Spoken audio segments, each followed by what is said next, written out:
And now,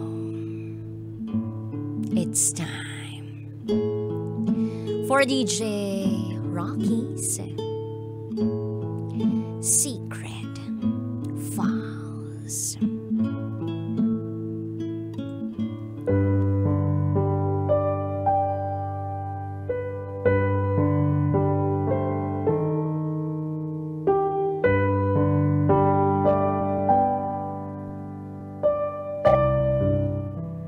Na-fall out of love ako sa asawa ko. Sana sa lahat ng mga nakikinig ngayon, huwag ninyo akong husgahan. May kasabihan nga tayo, nobody's perfect.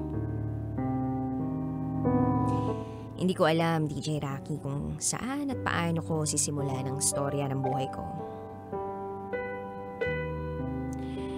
Na hindi ako mahuhusgahan ng tao.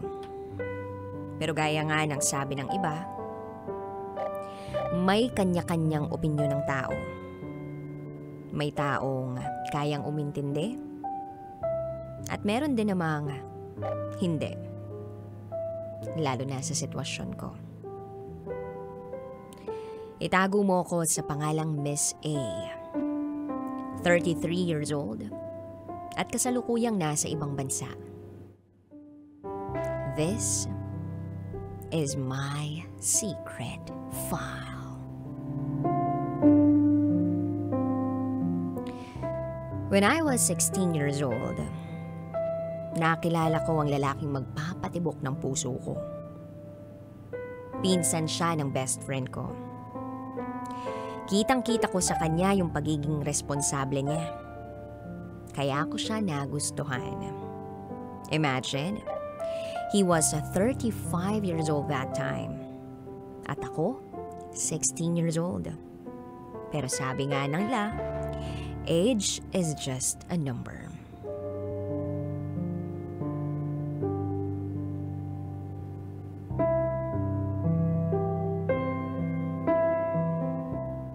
So, sa madaling salita, nagkatuluyan kami.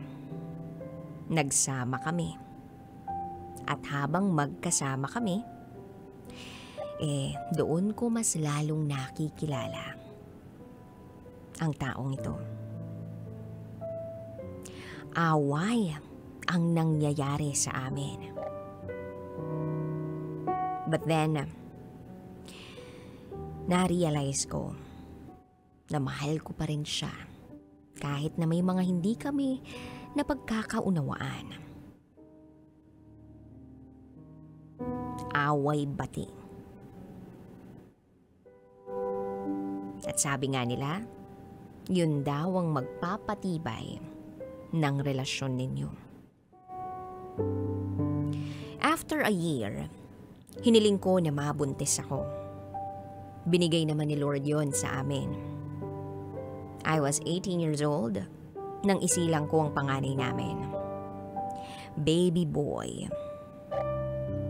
Pero bago pa lumabas ang bata, napagdesisyonan namin na dalhin yung apelyido ko dahil hindi pa naman kami kasal.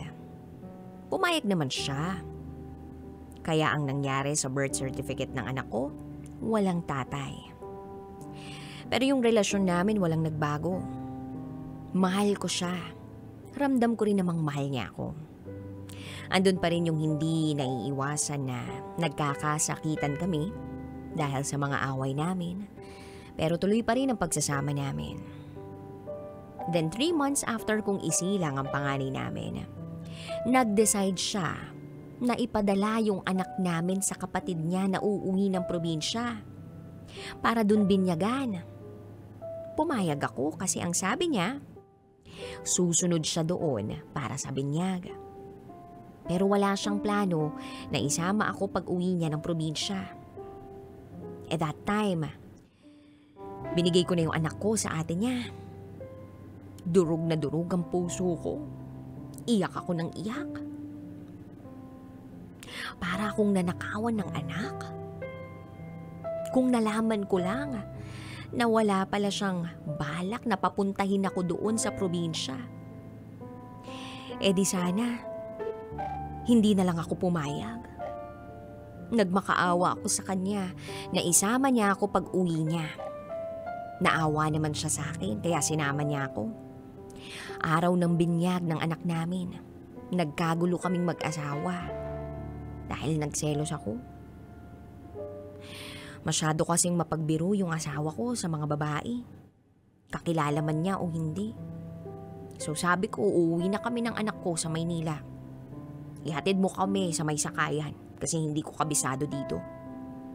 At sinagot ba naman ako ng, sige, umuwi ka. Umuwi ka. Nakakapanlumo. Ganun ba ako kawalang kwenta sa kanya para hayaan na lang kami ng anak ko? Pinigilan ako ng kapatid niya. Ang sabi, magstay lang daw ako at kami ng anak ko. Mag-antay na lang. Lumipas ang panahon. After 5 years, nabuntis uli ako. Kaya, sinabi ko sa kanya na dapat magpakasal na kami para sa mga bata. Pumayag naman siya na magpakasal.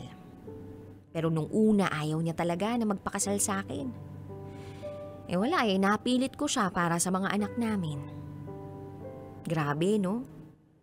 Ako pa talaga yung babae na nakiusap sa lalaki na pakasalan ako. August 2012, nagpakasal kami. Naipabago na rin namin yung apelyido ng anak namin na panganay. 2013, ng taon yan, ay isinilang ko na yung second baby boy namin. And then, as time went by, kailangan ko nang papiliin yung asawa ko ng magandang schedule para siya yung magbantay sa mga anak namin. Syempre, pinag-aral niya ako Galing sa kanya yung allowance ko. So, ang hirap. Kailangan magtugma yung schedule namin. At doon na nag-umpisa ang lahat. Dahil nga wala kaming time sa isa't isa, para bang napapawasan habang lumilipas ang araw yung pagmamahal ko sa kanya. Hindi ko alam kung bakit ganun na lang bigla yung naging feelings ko sa kanya. Yung dating masayang pamilya, naglaho na parang bula. Pero pinilit ko pa rin ang sarili ko na mahalin siya kahit may iba na akong pakiramdam. Nakapagtapos ako ng pag-aaral sa kursong Business Administration, Major in Financial Management. And nakapagtrabaho na ako. Pilit ko pa rin binubuo ang pagmamahal ko sa asawa ko. Sinusubukan kong ibalik yung dating kami. Pero wala. Masakit sa parte ko na wala siyang kaalam-alam sa nararamdaman ko. Nakukonsensya din ako. Dahil lahat naman tayo deserve na malaman yung feelings ng taong malapit sa atin. Lalo na't asawa natin. Gusto ko naman na sabihin, pero hindi ko pa kayang sabihin. Kaya ililihim ko pa muna. Hindi pa ako handang mag-confess sa kanya. Pinoprotektahan ko rin yung mararamdaman niya. At kung iniisip ninyo na may iba ko, o may nagpapatibok ng iba sa puso ko, wala. Masaya lang talaga akong kasama ang mga kaibigan at mga katrabaho ko. Okay ako doon. Pero darating at darating pala yung pagkakataong iibig ako sa iba. Patagong pag-ibig Pero hindi nagtagal. Nakahalata ang mister ko. Nalaman niya. Nagalit siya pero hindi niya ako sinaktan. Kitang-kita ko kung gaano siya nasaktan sa nalaman niya. Umiyak siya sa harap ko. Tinanong niya ako kung ano raw bang nagawa niyang mali. Binibigay naman daw niya lahat. Kung ano yung kaya niya. Nang marinig ko yun, umiyak na rin ako. Kasi tama nga naman siya. Wala naman siyang ginagawang mali sa akin. Pero bakit ginanon ko siya? At doon na ako umamin. Sabi ko, hindi na kita mahal. Nawala na lang yung pagmamahal ko sa'yo. Mas okay pa na maghiwalay na lang tayo.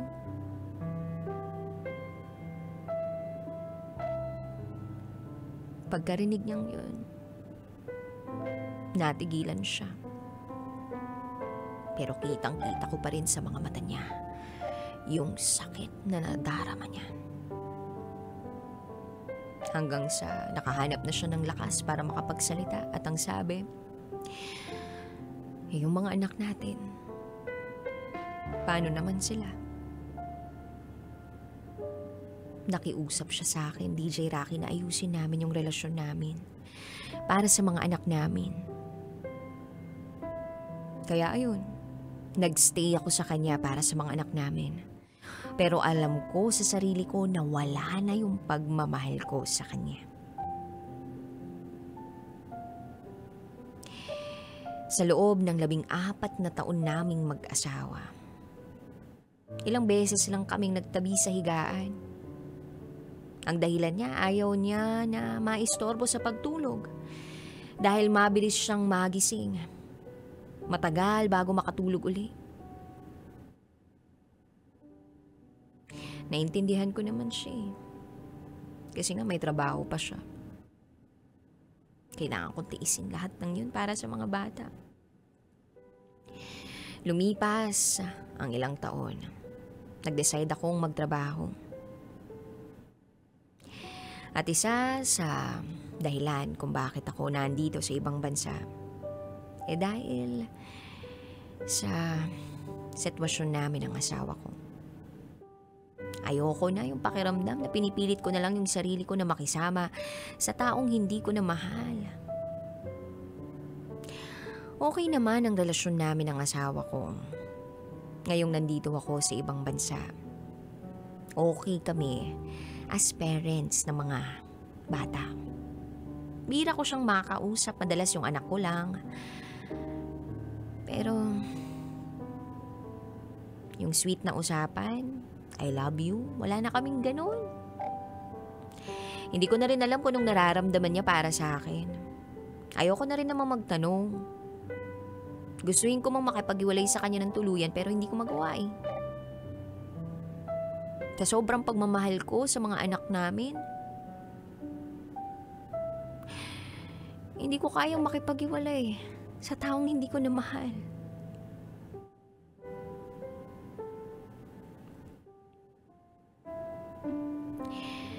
At habang nandito nga ako sa ibang bansa, DJ Rocky, tumibok ang aking puso. Itago natin siya sa pangalang Mr. Ilocano. Never kong pinangarap na magkaroon ng karelasyon na Ilocano. Pero yun pala, eto yung taong dudurog sa akin. Pamilyado pala sa Pinas. Hindi kasal, pero may mga anak sila. Minahal ko siyang tunay sa kabila ng sitwasyon niya sa buhay. Dumating yung araw na nagbakasyon siya sa Pinas. Maayos ang usapan namin. At ayun nga, nagulo ko ang pamilya nila. Naalaman sa kanila na may kabit siya. Lugmok na lugmok ako. Papasok ako sa trabaho ng walang kain, tulog. Puro iyak lang ang ginawa ko. Pag-uwi ko galing trabaho, inom hanggang malasing. Pakiramdam ko, yun ang pampatulog ko. Lutang na lutang ako sa trabaho. Kasi alam kong hindi na siya babalik sa akin. So expected na wala na akong aasahan pa na babalik sa akin. Sa madaling salita, na-stress at na-trauma ako sa nangyari sa akin, na hanggang ngayon dala-dala ko pa rin yung sakit. Bakit ganun, no? Kung kailan pakiramdam ko, natagpuan ko na yung talagang mamahalin ko, hindi pa rin pala pwede. Kailangan kong magparaya para sa mga anak niya at para sa kanya. Pero kapag naaalala ko yung mga sinabi niya, humihiling pa rin ako na sana bumalik siya. Sabi niya, never niya akong kakalimutan. Lagi lang siyang nandito para sa akin. Poprotektahan ako. At dahil gusto kong makamove on, nag-download ako ng dating app. Hindi tamang solusyon sa problema ko, pero dahil desperada ako, gusto kong makalimutan ng lahat. Nakipag-usap ako kung kani-kaninong lalaki. Ang dami kong pinag-chat. So meron akong nakilala doon na Pinoy din. Nagsimula ang usapan namin sa simpleng hi hello, hanggang sa napalagay ang loob ko sa kanya bilang isang kaibigan. Nag-decide kaming magkita. At dito na nagkaroon kami ng relasyon. Para sa akin, laro lang ng umpisa. Yung okay lang kahit walang commitment. Go with the flow lang. Pero iba pala siyang magmahal. Yung kahit galit na galit ako sa kanya, dadalhan niya ako ng kung ano-ano. Hindi niya ako natitiis. Pinapalambot niya ang matigas kong puso. Lumipas ang ilan pang buwan. Nalaman ko na meron din pala siyang pamilya. Sinubukan kong makipaghiwalay.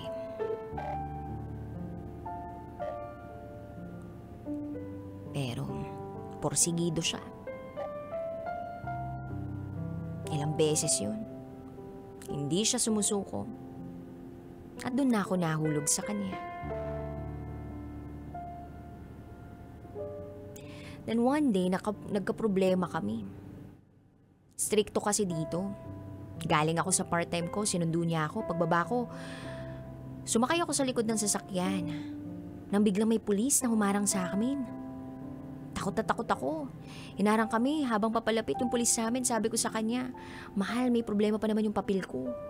Kitang-kita sa mukha ko yung takot, DJ Rocky. So walang kaalam-alam itong boyfriend ko sa sitwasyon ko. Hindi niya alam na isa akong takas sa company ko. Illegal ako. Kinuha ako ng pulis, DJ Rocky, sinakay ako sa sasakyan nila. Pinaalis siya at naiwan ako. Pero laking pasasalamat ko na lang dahil mabaliit yung pulis na nakahuli sa amin. Hindi niya ako binastos sa tinawakan. Umabot ng 30 minutes yung pakikipag-usap sa akin ng pulis. So ayun, chinat ko yung kaibigan ko at humingi ako ng tulong. So, yun ang nangyaring problema sa akin. Pero kahit nalaman niya yung pagsisinungaling ko